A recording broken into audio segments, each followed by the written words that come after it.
Olá, seja bem-vindo, seja bem-vinda ao nosso Leitura Compartilhada com o livro A Arte de Ser Leve, de Leila Ferreira.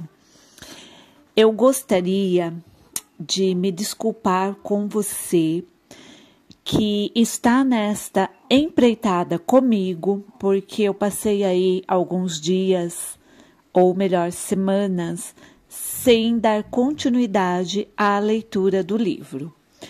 Muitas coisas ocorreram na minha vida, escolhas que eu fiz e que mudaram o rumo da minha vida. E em detrimento dessas escolhas, eu não conseguirei dar continuidade a esse lindo projetinho de leitura. Eu vou ler hoje para você os 2 últimos capítulos da obra de Leila Ferreira, mas eu deixo uma instigação para você. Que tal você adquirir o livro e fazer essa leitura por si mesmo, por si mesma? Vamos então ao penúltimo capítulo, Liberdade, ainda que de tardinha. Meu tio, de 95 anos, tem um programa sagrado aos domingos. Assim que acaba de tomar café da manhã, vai ao cemitério para cuidar de seu futuro túmulo. Joga água nas plantas, corta o mato, limpa a moldura de seu retrato, tira o pó da inscrição feita em bronze. O túmulo está pronto há 30 anos e há 30 anos ele repete esse ritual. Abaixo de seu nome fica uma estrela com a data de nascimento e um espaço em branco à espera da outra data. Tio Ari costuma afirmar que já está ansioso para preencher o espaço vazio. O cemitério é o melhor lugar do mundo. Vou fazer um parênteses pessoal aqui, tá? Eu sou uma pessoa que tem uma peculiaridade. Eu gosto de visitar cemitérios, porque os cemitérios, ele conta muitas histórias de uma cidade. Se você não percebeu isso, te convido a fazer esse passeio pelo cemitério com esse olhar de procurar saber as histórias através do que é mostrado ali, retornando à leitura. Não tem vizinho amolando, não tem IPTU, ninguém é obrigado a fazer a barba. É uma paz que não existe em lugar nenhum. De vez em quando, ele tenta convencer minha mãe, que está com 90 anos, a imitar seu exemplo. E diz que está torcendo para os dois se mudarem logo para lá. Mas ela, que morre de medo da morte, fica brava com o irmão e sugere que ele vá sozinho. Não sei se tio Ari é feliz. O estado de espírito que sempre associei a ele foi a leveza. Assim como Conceição, a cabeleireira que aparece na introdução deste livro. Tio Ari deve ter vindo para o mundo de bicicleta e, pelo visto, vai fazer a viagem de volta pedalando. Existem pessoas que são assim. Parece que já nasceram com essa capacidade de carregar menos bagagem, de sempre que possível reduzir o peso das circunstâncias, até das definitivas. Também era o caso de Dona Dalci Cunha, que estava doente, e pouco antes de morrer foi escolher o lugar onde queria ser enterrada. Ela fez questão de um túmulo bem próximo ao muro do cemitério, porque ali, conforme explicou, poderia ouvir as juras de amor trocadas pelos namorados na rua. Naquele tempo, ainda havia casais que namoravam perto dos muros dos cemitérios. Mais leve que meu tio e Dona Dalci, só mesmo Sá Luísa, benzedeira do Vale do Jequitinhonha, que estava com 106 anos quando a entrevistei. Pobre, saúde frágil, encolhida pelo tempo e por tudo que enfrentou ao longo de mais de um século. Sá Luísa, quando questionada do que gostava na vida, respondeu: da vida eu rapo é tudo. Depois de me contar como foi a única história de amor que viveu e que a fez sonhar muito, suspirou e arrematou: ó vida rica, minha filha! Em entrevista à revista Época, o historiador americano Darin McMahon, autor de Felicidade, uma História, disse que tentar ser feliz é como deitar na cama e dizer: preciso dormir pouco porque tenho um compromisso amanhã. Nunca funciona. Talvez a melhor forma de ser feliz seja colocar o foco em outra coisa, fazer algo de que você goste muito, dedicar-se à família, a um hobby, ao grupo à sua volta. Fazendo isso, a felicidade talvez venha indiretamente. A leveza tem a mesma natureza arredia da felicidade e do sono, e se esquiva de qualquer tentativa menos sutil de conquistá-la. É preciso se aproximar sem mostrar demasiado interesse, de preferência deixando que acredite que foi dela que partiu a iniciativa da conquista. Tem gente que nasce leve, diz minha amiga Juliana. Quem não nasce tem que aprender, de preferência sem achar que tem que ser leve, senão vira peso. Hoje, depois de um jogo de sedução que demorou menos... Vou retornar. Hoje, depois de um jogo de sedução que demorou meses, sinto que chego ao final deste livro um pouco mais leve do que no momento em que comecei a escrevê-lo.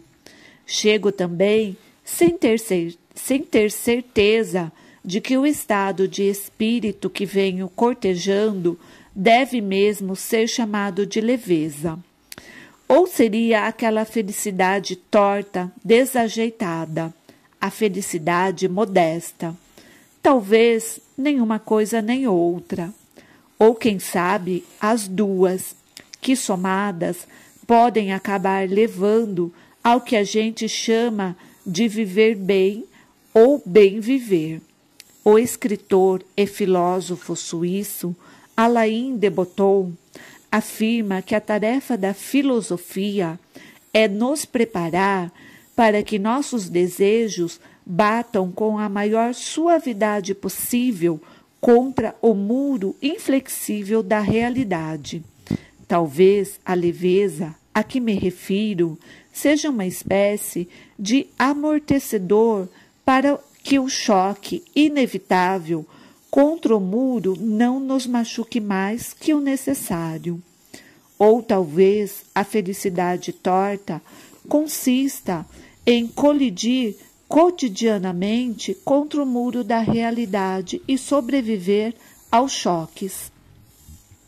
Não acredito nas tentativas infinitas de ignorar que o muro existe, apostando numa felicidade superficial e ingênua. Assim como não acredito na infelicidade estática dos que nada fazem para viver melhor e passam a vida reclamando da altura e da dureza do muro. Tal Ben Saar, filósofo e psicólogo que dá um curso disputadíssimo de psicologia positiva na Universidade de Harvard, fala sobre o desafio de se definir o que é felicidade. Não é o mesmo que ausência de sofrimento, nem só prazer, nem só contentamento ou alegria. Ele enxerga na felicidade a mistura de duas coisas, prazer e significado, ou seja, a pessoa feliz desfruta de emoções positivas e, ao mesmo tempo, vê que sua vida tem um sentido. Isso não se limita a um ou mais momentos. É um estado que acompanha o indivíduo, mesmo quando está sofrendo. Na hora do sofrimento, quem tem objetivos maiores e vê sentido na própria vida continua feliz. Aquela felicidade que aceita se misturar com a tristeza. Esse é apenas um dos milhares de conceitos de felicidade que se pode encontrar. Mas tal Ben-Sahar toca num ponto fundamental, o sentido. Viver como temos vivido, competindo uns com os outros, nos matando de trabalhar, para depois morrer de comprar, com uma pressa que impede as pausas e a reflexão, uma obsessão com o status que nos faz apostar no que não tem valor. Essa forma de viver é destituída de sentido, e querer encontrar a felicidade a partir dela é um equívoco. Se for verdade que a felicidade é um subproduto, costuma ser... Só um minuto. Eu pulei uma parte, vou voltar.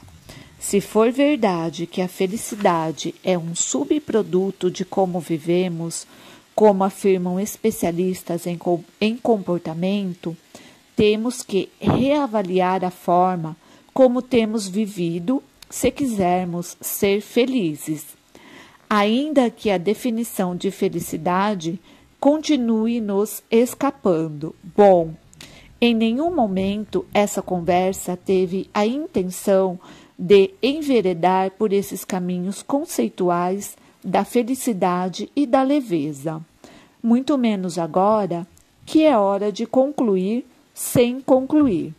Conceitos e conclusões de peso para eles, os especialistas. O que está aqui é o trabalho de uma jornalista que conversou com muita gente sobre o tema e as reflexões de alguém que há quase 30 anos se trata de depressão e de síndrome do pânico. Criou uma relação de convivência com a fluoxetina muito mais próximo do que gostaria e, mesmo assim, acredita na possibilidade de, deprimidos ou não, vivermos todos ou quase todos com mais suavidade e de volta ao começo, mais leveza. O peso é minguante, diz Ronaldo Fraga durante a nossa conversa. Para quem se acredita viciado nele, nunca é tarde para tentar. O que pode soar como título de filme, 10 vezes reprisado, mas é a constatação de quem descobriu que a vida pode ser melhor do que nossas limitações emocionais nos fazem acreditar. Levei muito tempo para entender isso, mas, como dizia um cartaz pendurado numa repartição pública de Belo Horizonte, numa releitura criativa do lema dos Inconfidentes Mineiros: liberdade, ainda que de tardinha, melhor, aliás, muito melhor que nada. Agora sim, as últimas observações. Pego os cadernos e as centenas de papéis em que nos últimos meses anotei frases, trechos de diálogos e pedaços de textos sobre felicidade, desaceleração, descomplicação, gentileza, convivência. Não transcrevi nem a metade aqui, afinal, Como fazer um livro pesado sobre a leveza. Mas agora, juntando minhas anotações, antes de escrever o último parágrafo, vi que não gostaria de deixar de fora algumas coisas que já estavam indo em silêncio para as gavetas. Aqui estão algumas delas.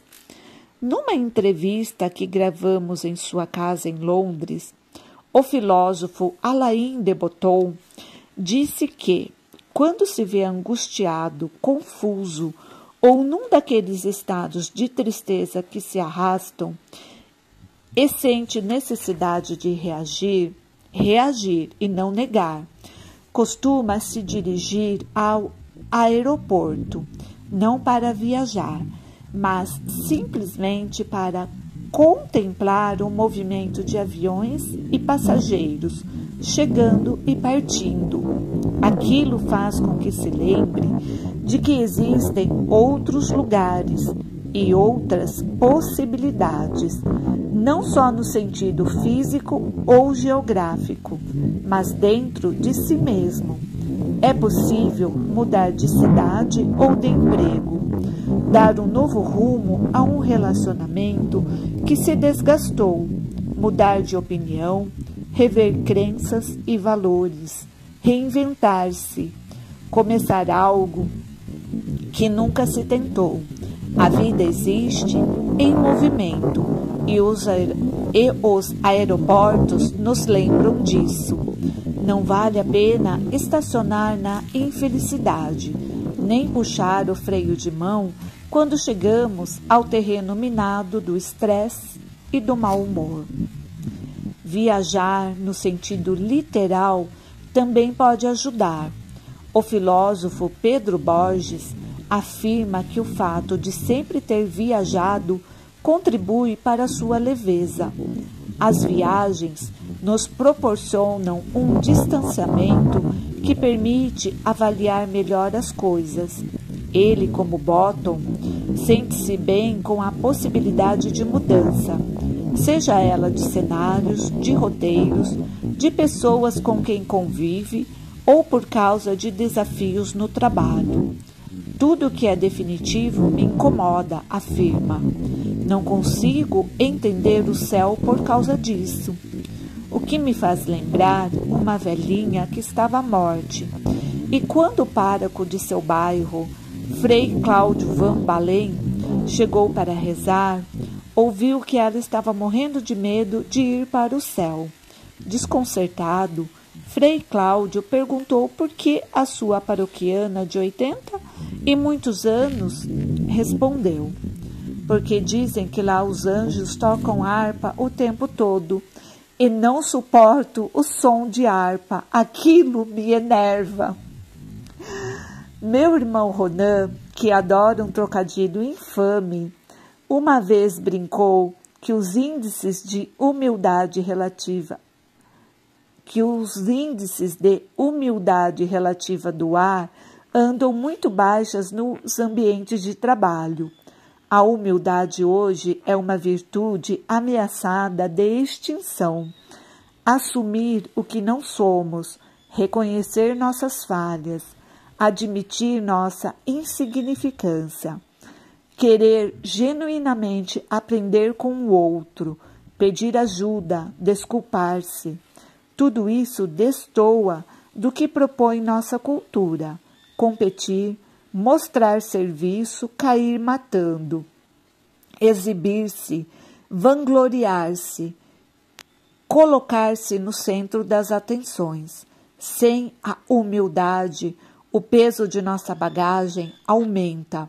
Viver com leveza, entre outras coisas, pressupõe aposentar a arrogância, um traje engomado que dificulta nossos movimentos e os de quem tem a má sorte de estar